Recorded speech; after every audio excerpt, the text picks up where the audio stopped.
what it is, what's happening. We've got the 88 Bronco in the shop, and we are doing all the brakes all the way around on this truck. Brake lines, brake hoses, shoes, wheel cylinders, hardware, everything. Let me spin you around. So I started on this evening. We got all this done. Started making a couple brake lines for it. Brake line there. Cleaned the vent, replaced the hose there. We're going to do the brake lines down the frame rail, all the way up to the front. And this is something I want to show you guys. Now, I know some of you guys are like, my God, this thing is really crusty. Actually, it's not as crusty as it looks. Now, you got to remember, we're on the East Coast. So rust is just, it is part of life. You know, guys down south and out west, they would be like, throw this thing away, it's junk. Around here, we fix this stuff. But I want to show you something that a lot of guys miss. And it's right here. They put this rubber boot around the hose, and actually it rusts underneath it there and it swells up. You can actually see it's a little bit wet. I'm going to show you something. Look how easy that just broke right off. Because it just rots out. That rubber boot right there, it'll rust and rot out. I just broke that off because you can see it wasn't leaking prior. In fact, let's go around to the other side, and I bet you I can do the same thing on it. See how bad it's rusted, and it's got this all swelled up?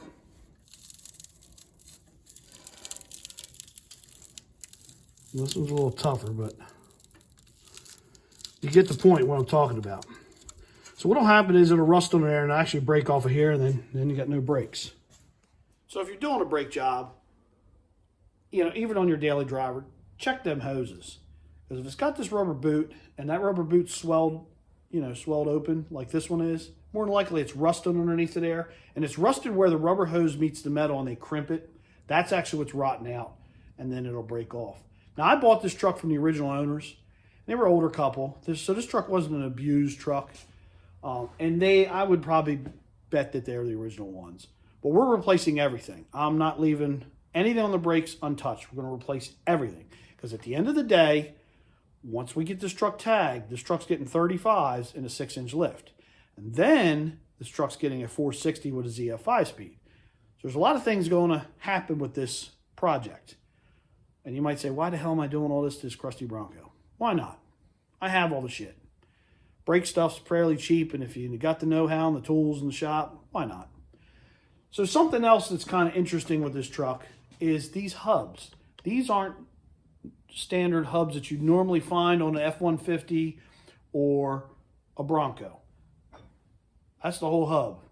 It's kind of like the Ford Rangers were. Ford Rangers in the late 80s, early 90s, and Explorers had this whole hat would remove. This whole hat is where your locking hub is.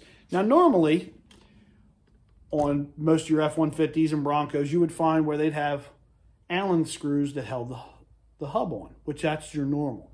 Now, I don't know why Ford did this they did it, I want to say they did it in 87, 88, 89. I think those are the areas roughly. Don't hold me to it because I'm not 100%. And this is just a cheap piece of garbage. The problem with it is, when it breaks, you got to replace this whole thing. And now these things are pretty much obsolete. So what we're going to do is we're going to take it back to the old school. And actually, they got away from this. Like I said, I think 89, 90, they got away from this crap. And they went back to the regular hub with the removable locking hub. And they had to go through to take the nut and the bearings out. We're going to switch it back to that. We're going to get rid of this crap and this crap. It's all going to go in the El Garbage, or El Garbage. That's where this is going to go, because this is what it is, garbage.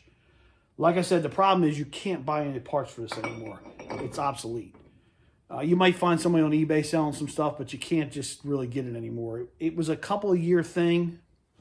It's crap. It's garbage. So we're gonna convert it back over to the other style with a set of super winch locking hubs and call it a day.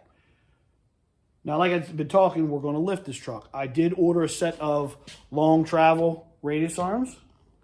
So these short little arms are going to go away, and the arm will actually extend up underneath the here.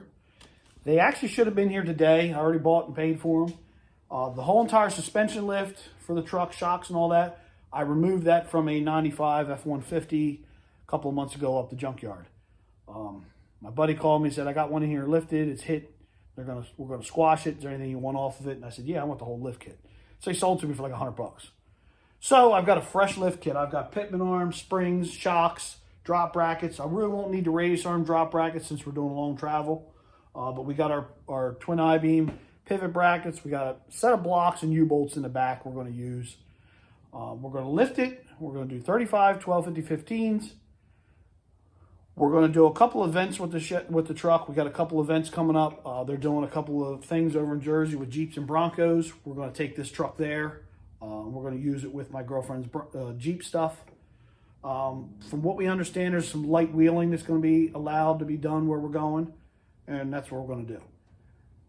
Maybe midsummer or however things fall, because we got the tow truck project we're going to be working on as well.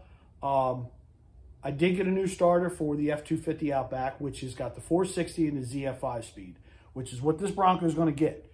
When it's all said and done, this truck will have a 460 and a ZF 5-speed in it. Right now it has a 306 cylinder with a C6 and I believe it's a 208 box. We're going to keep the same transfer case. We're not going to do anything with that until we blow it up. If we blow it up or anything, then we might do like a 203 or something. I don't know. We'll figure transfer case out down the road. But right now, we're going to run that box because I got a couple of them. So if I break that one, I've got more of them. So I'm not worried about that. And we're going to leave it half ton. It's got an 8.8 rear in the back. It's got 350 gears in it. We're leaving all that. At the end of the day, this is going to be a driver / wheeler. Just something to share on the channel. And again, for guys asking, these projects are all funded out of my pocket. I don't have any sponsorships. I don't have anything fancy. This is all done by me. Junk that I buy, hustle back and forth, sell, whatever. This junk is all my junk. I personally own this junk. You know, and sometimes when I get them all done and I've played with them, I'll sell them. And that finds money for the new projects. I did just sell a couple of toys that I don't use anymore. Cut them loose, and that freed up some money. For this, we've got a new toy that we're getting ready to order for the shop, which is I'm excited about. We are buying a plasma table so that we can cut out little widgets and make little brackets and stuff. I'm just about 2 seconds away from pulling the trigger and getting it. Just kind of finalizing all the stuff that I want with the table. That's something new coming up. We'll share some stuff on the channel. We're going to make a bunch of crap that we probably don't need. We're going to lose the top.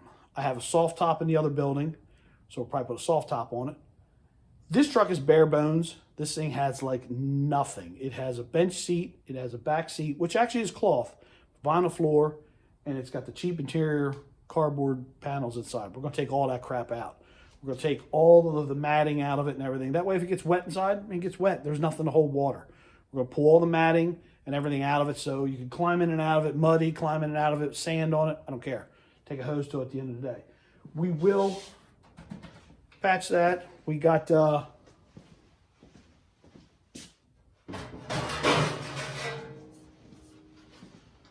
some patches in the other day. They came in.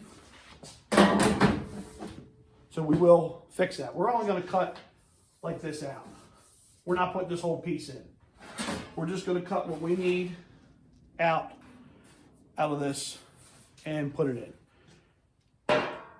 We're not even going to paint it. We're going to weld it. We'll do our little bit of body work, and then we'll just find some rattle can blue and call it a day. We're not painting this truck. We're leaving this truck ratty. Ratty lifted trucks is the whole theme of with this. Also, I figured I'd share on the channel, I just scored a 84 J20 Jeep pickup. Now, we bought the Jeep pickup to have it for parts for the race Wagoneer, the race truck Wagoneer that we shared on the channel a couple weeks ago. We bought it for parts for that, but after getting the Jeep home, the pickup, other than the bed sides on the bed itself, the truck is actually, it looks worse. I'm going to put a picture up at the end of the video. It looks worse than what it really is, but it actually is in really good shape. It has, the truck's at 84, but it has an older front end on it. Now, originally I bought it for parts. Went and looked at it. It's got a Kaiser front end on it, which our Wagoneer has. So I was going to use it, like I said, for parts. looked the truck over and I'm like, man, the cab doesn't have any rot in it. The doors aren't even rusty. It looks like crap. It looks like a pile of garbage, but it's actually solid. The bed sides, however, have some rust in the flat spots of the bed.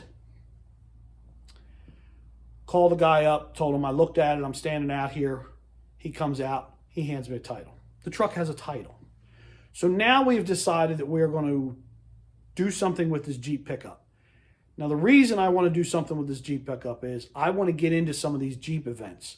There's a lot of Jeep events around here that they have, and they just will not let Broncos in. Now this one event that we're going to in May, it is open up to Broncos because they're finally seeing there's a market for the Broncos with the Jeeps, which is great. We're going there with this thing and a Jeep. Now, they're kind of leaning towards the new Jeep stuff, or the new Bronco stuff, but they're cool with the old stuff as well. That's great. But a lot of these other events that we want to go to, well, my girlfriend goes to them because she has a Jeep. Can't get in because we don't have a Jeep. Well, now we got a Jeep.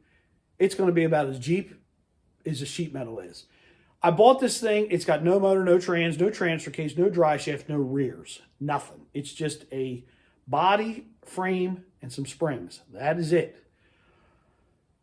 I scored a set of 1-tons for it already. I've got a Dana 60 kingpin for the front. I got a 14 bolt for the back. I just got those. I got to help my buddy cut them out of the truck. There's a 350 Chevy over here on the engine stand. I need to hunt down a T-case and a trans. That's the only two things I don't have. I've got a stack of dry shafts out back. I'm sure we can make some dry shafts up. It's got a set of lift springs on the front. And laying on the back of my wrecker out there is a set of 9-inch lift springs for a Ford for the rear. So, you know, I'll fab something up and make them work. We're going to build this Jeep pickup on the cheap. I mean, on the cheap. The rears that I just bought are 410s. Like I said, it's a kingpin. It's a Dana kingpin, 60 for the front, 14 bolt for the back. Build it on the cheap. Right here is a 350. It's all wrapped up. But this is a 350 4-bolt main, V8, super low mileage bottom end. It needs a set of heads. Out in the shed, I've got a set of double hump heads that I just need to run through. And man, that gives me an idea to use my new valve grinding machine that I bought a couple months ago before we moved. So I'll run through the heads. I've got a bunch of camshafts and a bunch of other junk laying around here. Find a camshaft that'll work. Get rid of the stock one that's in this. I've got a stack of aluminum intakes for small block Chevy laying around here. There's a set of headers. I just got to find the junk because it's in the other building from when I moved. Should be able to put this motor together fairly cheap. Have most of the junk laying around to make it run. So that's going to be cool. Scored the rears at a good price. They got 410s in them. We're not sure if they're posis. We know the front's an open, but we're not sure about the rear that's in the truck. The truck was a 1-ton with a big block in it, so it's very possible it has some kind of locker in the rear. We won't know till we pop the cover off. So sit tight on that project. There is some Jeep stuff coming up. I know some guys want to see some Jeep stuff. I'm going to attach a couple pictures of the truck when we picked it up the other night. We just dumped it off here in the yard. I'm going to move it out back or stick it over here in the carport in the next couple of days. Get my buddy to come down and pressure wash it. It literally, the guy said it literally has been in the woods 20 years. He drug it out of the woods. This guy just buys junk and scrap stuff. He cleaned his property up of a bunch of Jeeps and stuff, and this was on there. And he said, man, I was trying to just sell it before I take it to the scrapyard. So we literally are saving a Jeep pickup from going to the scrapyard and get squashed. And we're going to turn it into something. So sit tight, hang tight on that project.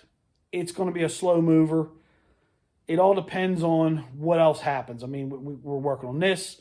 We've got the tow truck out there we want to fool with.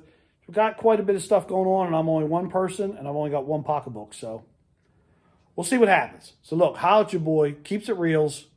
Catch me on the next one.